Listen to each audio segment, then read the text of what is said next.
You've been lied to your entire life. Lied to by your parents, by your teachers, by your culture, and by the endless films and songs that sell you a dream. They told you that marriage is the crown of love, the ultimate proof of commitment, the sacred key to happiness. They told you that without it, your life is incomplete, your love is unworthy, your manhood is unfinished. But Alan Watts once warned, we seldom realize, for example, that our most private thoughts and emotions are not actually our own.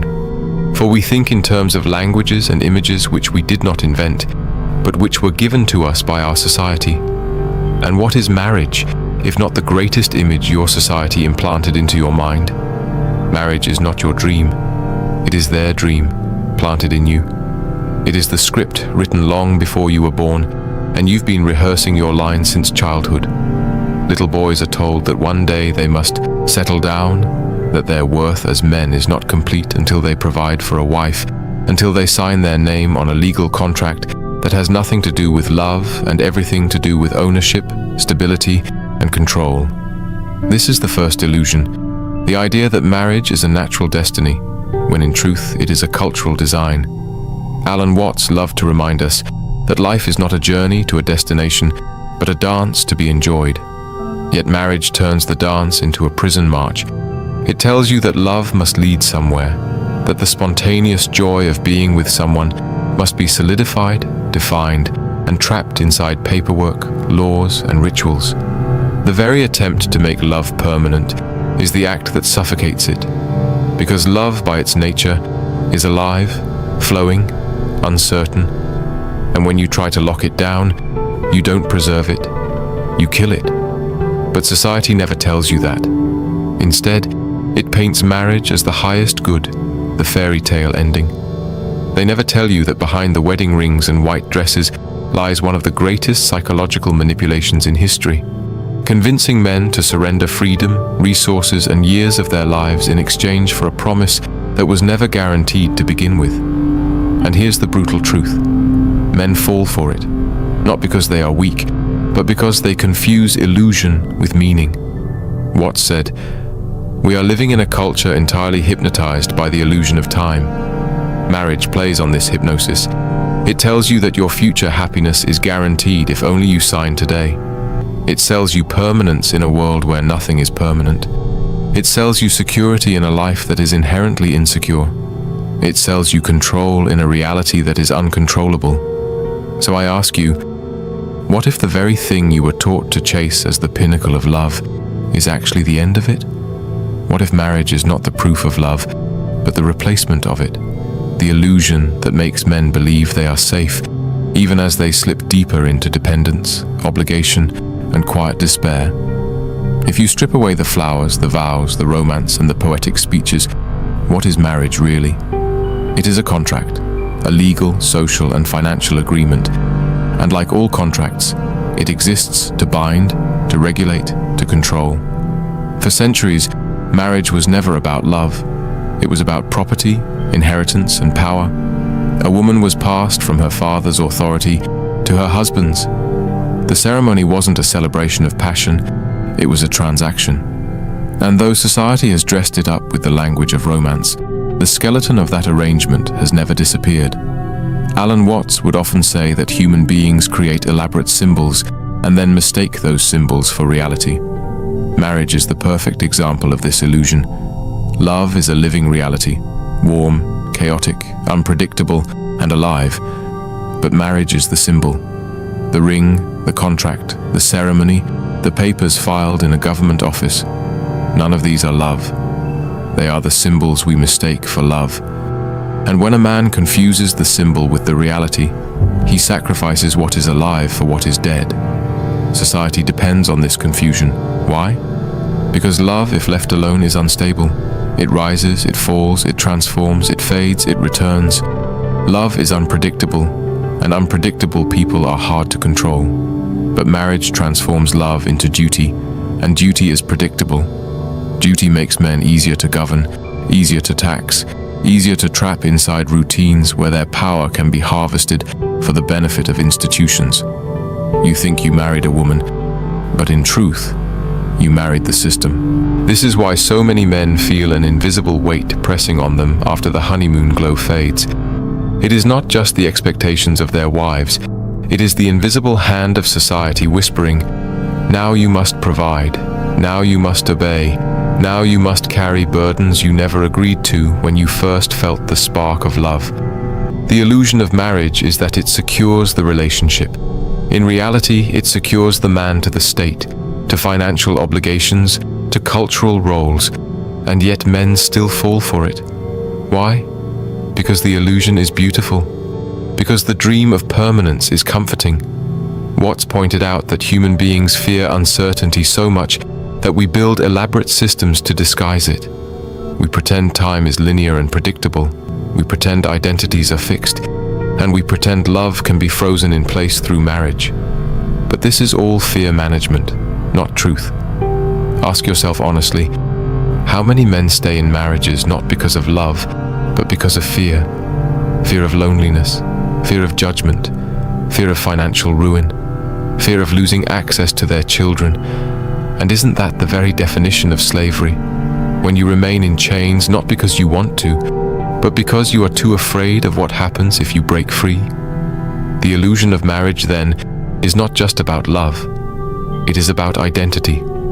Society teaches you that you are not a real man until you are a husband, that your worth is incomplete until you are chosen by a woman and sealed into this contract. But this is the trick. You are made to believe that you need marriage to be validated. In truth, marriage needs you in order to survive. Without men to bind themselves to this illusion, the institution collapses. Men do not fall into the illusion of marriage because they are stupid.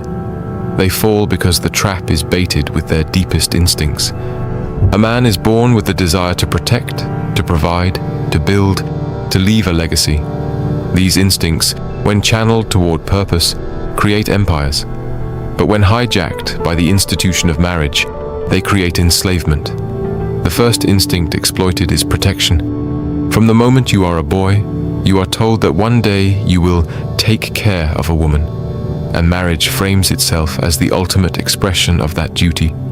She becomes your responsibility, her emotions your problem, her needs your endless to-do list. But Alan Watts once warned, we must abandon the illusion that we are the permanent self who must hold on to and control life.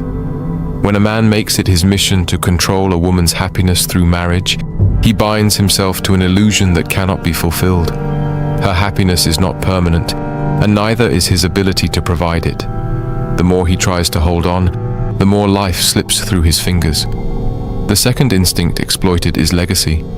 Men want to leave behind something that lasts, and marriage promises permanence, a family, a name carried forward, a structure that will outlive him. But this too is a mirage. How many men sign their lives away for the sake of family, only to watch the structure collapse in divorce courts? How many build homes for children who grow up to resent them? How many discover too late that their so-called legacy was little more than paperwork, obligations, and broken promises? Watts often reminded us that permanence is a fantasy, that everything in life is in flux. To chase permanence through marriage is like trying to catch water with your hands. The tighter you grip, the faster it escapes. And the third instinct is the longing for security. Every man, no matter how strong, feels the pull of uncertainty in life. The world is chaotic, unpredictable, brutal, and marriage sells itself as an anchor against this chaos. If you marry, they whisper, you will never be alone. You will have someone to lean on. You will be safe. But this safety is only psychological. It does not exist. Marriage cannot protect you from loneliness. It cannot shield you from betrayal. It cannot prevent the human heart from wandering. It gives you the illusion of control while hiding the truth. Life was always uncertain, and marriage changes nothing. This is why so many men, years into their marriages, sit in quiet despair. They do not speak it out loud, but they feel it. They feel the weight of responsibility that has no end. They feel the loss of freedom they once had. They feel the bitterness of realizing that the promise of marriage was not security, but sacrifice. They cannot admit it, because to admit it would make them look ungrateful, disloyal, even unmanly. And so they bury the truth, smile for the pictures, and die slowly inside the illusion. Alan Watts said, "The meaning of life is just to be alive. It is so plain and so obvious and so simple, and yet everybody rushes around in a great panic as if it were necessary to achieve something beyond themselves. Marriage tells men they must achieve love, lock it down, make it official, turn it into something beyond the living experience. But in the chase for that illusion, they forget the simple joy of being alive, of loving freely, of existing in the flow of the moment. They trade reality for a symbol, freedom for a contract, life for duty. If you want to see the full extent of the illusion, you must look beyond the emotional. Marriage doesn't just bind your heart, it binds your wallet, your time, your very spirit.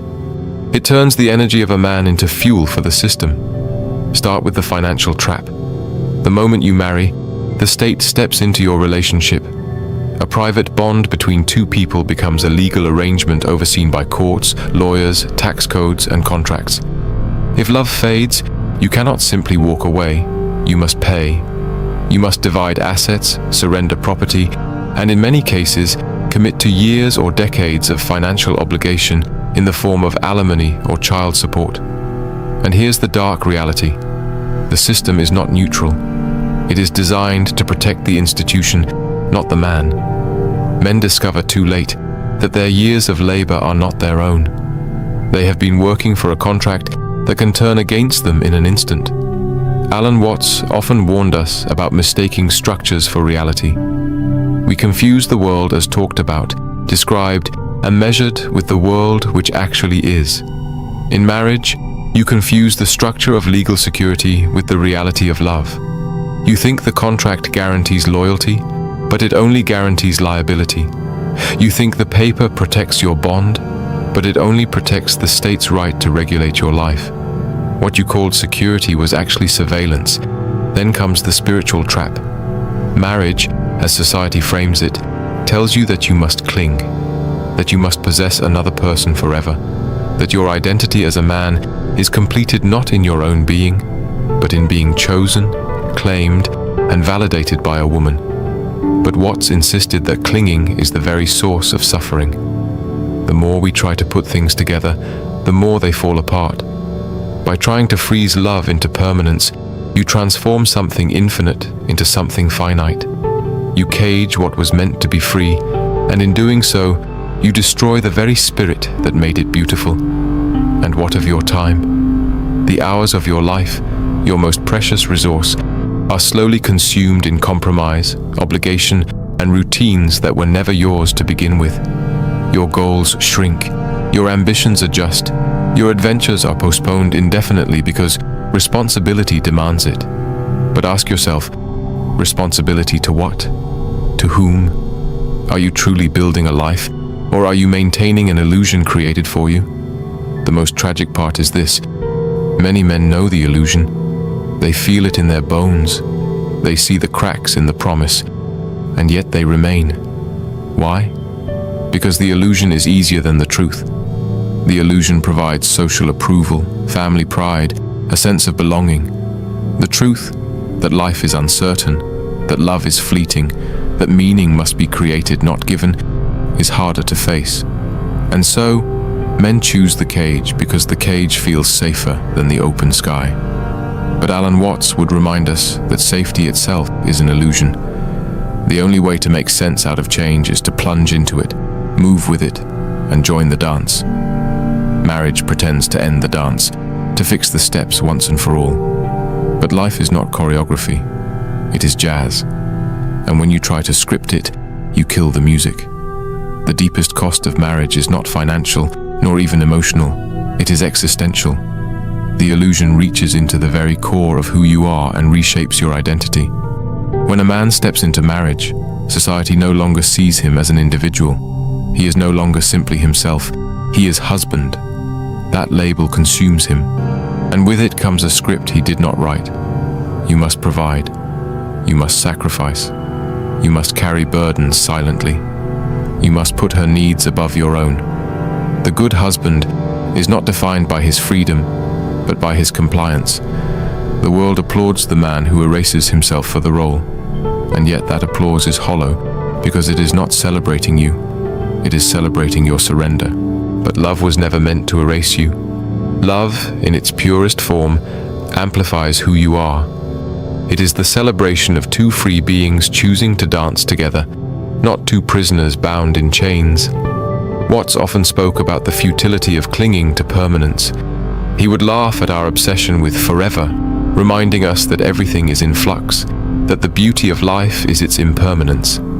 Yet marriage trains you to build your entire identity on the promise of permanence, on the fantasy that if you just hold on tightly enough, nothing will change. And when change inevitably comes, you suffer twice, first from the loss, and then from the betrayal of the illusion itself. And here lies the cruelest truth. Men rarely realize they've lost themselves until it is too late. They wake up years later, looking at their lives and asking, "Where did I go? Who am I now?" They see a man who sacrificed his dreams for stability, who muted his voice for peace, who carried burdens that were never his to carry. They see a shadow of the man they were, trapped not by love, but by illusion. This is why Alan Watts warned us not to mistake symbols for reality, not to confuse the map for the territory. Marriage is the map. Love is the territory. And if you mistake one for the other, you will spend your entire life walking in circles on paper, never touching the living ground beneath your feet. So what is the way out? How do you break the spell of the great illusion? You begin by seeing clearly. Alan Watts often said, "The truth is that we don't know what we want, because we don't know ourselves. We confuse ourselves with the role we play, and marriage, more than almost anything else, is a role. Husband, provider, protector. When you see that the role is not the reality, the illusion begins to crumble. The first step is to separate love from contract. Love is free, spontaneous, alive. It cannot be secured by papers or promises. The moment you think it can, you are mistaking the cage for the bird. If love exists, it does not need a certificate. If it does not exist, no certificate can conjure it. This recognition frees you from the lie that marriage equals love. It does not. Love needs no institution. The second step is to reclaim your life as your own. Your purpose, your mission, your joy. They do not need to be sacrificed at the altar of someone else's expectations. A man who lives only for the role of husband is not living, he is performing. And performance may earn applause, but it does not give meaning. Alan Watts reminded us that life's meaning is not found in striving toward an artificial ideal, but in tasting the fullness of the moment. This is the real secret of life, to be completely engaged with what you are doing in the here and now. Marriage tells you that fulfillment lies in the future, in the permanence of the bond, but the here and now is already enough. The third step is courage.